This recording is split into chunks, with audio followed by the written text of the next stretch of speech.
2019 সালের 17 অক্টোবর ঢাকার এক বেসরকারি প্রতিষ্ঠানে কাজ করতেন সোহেল নামের একজন যুবক। সেদিন অফিসের জরুরি কাজ শেষ করতে তার অনেক রাত হয়ে যায়। রাত 2টার দিকে তিনি মোটরসাইকেল নিয়ে বাসার উদ্দেশ্যে রওনা দেন। রাস্তায় তখন প্রায় কোনো মানুষ ছিল না।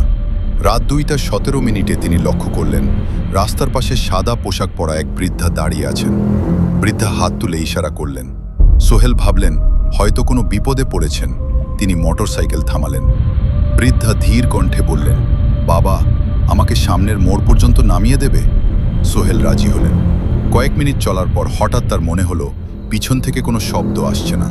তিনি ঘাড় ঘুরিয়ে তাকাতেই দেখলেন পিছনের সিট খালি। ভয়ে তার শরীর কাঁপতে শুরু করল। তিনি দ্রুত মোড়ের কাছের একটি চায়ের দোকানে গিয়ে ঘটনাটি বললেন। দোকানদার চুপ হয়ে গেলেন। তারপর বললেন, আপনি কি সাদা শাড়ি পরা একজন বৃদ্ধাকে দেখেছেন? সোহেল মাথা নাড়লেন। দোকানদার বললেন, 3 বছর আগে ঠিক এই তারিখে ওই মোড়ে এক বৃদ্ধা সড়ক দুর্ঘটনায় মারা গিয়েছিলেন। অনেক রাতের পথচারী নাকি তাকে এখনো দেখতে পায়।